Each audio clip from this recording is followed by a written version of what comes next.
ഇത് മാസ് മോട്ടോഴ്സിൽ നിന്നാണ്. നമ്മുടെ ഹോണ്ട ആക്റ്റീവ് ആണ് ഈ വണ്ടി. അത് നമ്മൾ ടെസ്റ്റ് വർക്കിന് വേണ്ടിയിട്ട് അയച്ചാണ്. ടെസ്റ്റ് വർക്ക് എന്ന് പറയുമ്പോഴത്തേക്ക് അത്യാവശ്യം നമുക്ക് പെയിൻറ്റിങ് കണ്ടീഷനൊക്കെ ഒന്ന് കാണിക്കാനുണ്ട്. അപ്പോൾ അതിന് വേണ്ടിയിട്ട് നമ്മൾ പെയിൻറ്റ് ചെയ്യാനൊക്കെ ആയിട്ട് അയച്ചാണ്. അപ്പോൾ എൻജിൻ നമ്മൾ ഇതുമൊന്നും ഇറക്കണില്ല. കാരണം എൻജിൻ ഇറക്കിയിട്ട് ചേസ് മാത്രമൊക്കെ ആയിട്ട് അടിക്കുന്ന സമയത്ത് നമുക്ക് റേറ്റിലൊക്കെ ഒരുപാട് വേരിയേഷൻസ് വരും. അപ്പം നിലവിൽ നമ്മൾ പരമാവധി അഴിക്കാവുന്ന ഭാഗങ്ങളൊക്കെ തന്നെ അഴിച്ചിട്ടുണ്ട്. ഈ കണ്ടീഷനിൽ പരമാവധി അടുപ്പിക്കാവുന്ന എല്ലാ ഭാഗത്തും തന്നെ നമ്മളിതൊന്നും അഴിച്ചോന്ന് കരുതി പെയിൻറ്റ് ചെല്ലാത്ത ഭാഗങ്ങളൊന്നും ഉണ്ടാവില്ല. നമ്മളത് കറക്റ്റായിട്ട് പറഞ്ഞ് ചെയ്യിക്കും കേട്ടോ. എല്ലാ ഭാഗങ്ങളും നോക്കിയിട്ട്. അപ്പോൾ ഞാനത് വർക്ക് കംപ്ലീറ്റ് ആയി കഴിയുമ്പോൾ അത് ചെയ്തേക്കണം. എൻ്റെ വീഡിയോ കൂടി ഞാൻ തരാം. അപ്പോൾ നോക്കുമ്പോൾ കൃത്യമായിട്ട് നമുക്ക് മനസ്സിലാവും.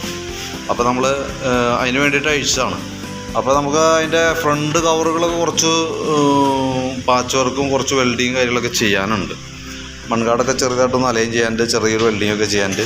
പിന്നെ ഫ്രണ്ടിൽ കുറച്ച് ഐറ്റംസ് നമുക്ക് മാറ്റേണ്ട പാർട്സുകളുണ്ട്. ഒന്ന് ബാറ്ററിയുടെ ട്രേ, അത് ഫ്രണ്ട് കവറ് വന്ന് ഇതുമ്മയാണ് നമ്മളെല്ലാം വന്ന് പിടിപ്പിക്കുന്നത്. അപ്പോൾ അത് ഇവിടെ നിന്നൊക്കെ ഈ കാണുന്നതൊക്കെ വെൽഡിങ്ങൊക്കെ വിട്ടുപോയതാണ്.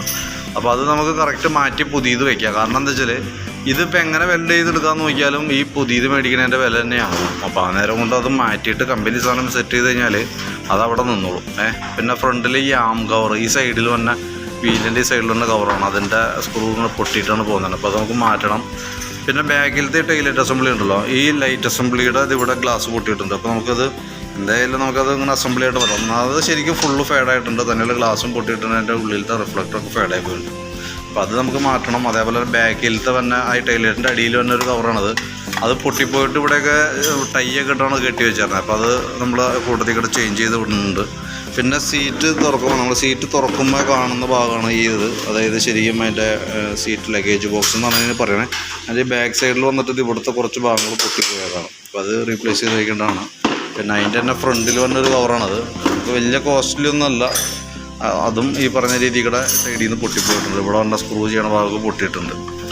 പിന്നെ ബാക്കിൽ വന്ന ഓൾറൗണ്ട് ഗാർഡ് എന്ന് പറയുന്ന ഒരു ഐറ്റം, അതിൻ്റെ ബാക്ക് പോർഷൻ ഇവിടുന്ന് പൊട്ടിയിട്ട് വന്നേക്കണം. അതൊക്കെ നമുക്ക് ഗ്യാസ് വെൽഡ് ചെയ്തിട്ടൊന്ന് പിടിപ്പിച്ച് ഉറപ്പ് വരുത്തിയതിന് ശേഷം വേണം പെയിൻറ്റിങ്ങിനായിട്ട് വിടാനായിട്ട്. ഈ സെൻട്രൽ കവർ ഫ്രണ്ടിൽ വന്ന മെയിൻ സെൻട്രൽ വന്നൊരു കവറാണ്. അതിൻ്റെ ഈ സൈഡിൽ വന്ന ലെഗുകൾ, ഇപ്പോൾ ഈ കാണുന്ന ഒരു ലെഗ് കടന്നു പോയേക്കാണ്. ഇതേപോലെ ഇരിക്കേണ്ട ഒരു ഐറ്റാണ് ഈ സൈഡിൽ, അതവിടെ പൊട്ടിപ്പോയേക്കാണ്. പിന്നെ അതേപോലെ ഈ അടിയിലും അതേപോലെ തന്നെ വന്നിട്ടുണ്ട്. പിന്നെ ഇവിടെ നിന്ന് ശരിക്കും പറഞ്ഞു കഴിഞ്ഞാൽ സ്ക്രൂ ചെയ്യാനായിട്ടുള്ള ലെഗുകളൊക്കെ ഉണ്ട്. ആ ലെഗുകളൊക്കെ അടന്നു പോയേക്കാണ്.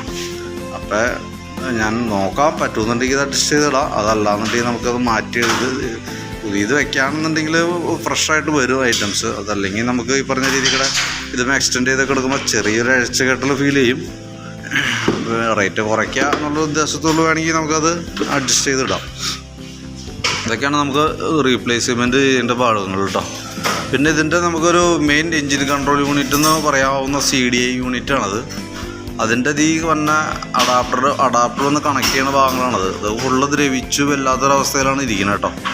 അപ്പോൾ ഇത് ശരിക്കും നമ്മളിപ്പോൾ മാറ്റി വെച്ചിട്ടുണ്ട്. കാരണം എന്താ വെച്ച് കഴിഞ്ഞാൽ ഒന്നാമത് പഴക്കമുണ്ട്, 15 കൊല്ലം പഴക്കമുള്ളതാണ്. പിന്നെയെന്ന് പറഞ്ഞാൽ ഇതിന്മേൽ ചെറിയൊരു വ്യത്യാസം ലൂസ് കോൺട്രാക്ട് വന്നാൽ പോലും സ്റ്റാർട്ടിങ് സംബന്ധമായിട്ടുള്ള പ്രോബ്ലംസ് വരാനായിട്ടുള്ള സാധ്യതയുണ്ട്. ഇതിപ്പോൾ എന്തായാലും മിക്കവാറും 100% അങ്ങനത്തെ കംപ്ലയിൻറ്റ് കാണിക്കാൻ സാധ്യതയുണ്ട്.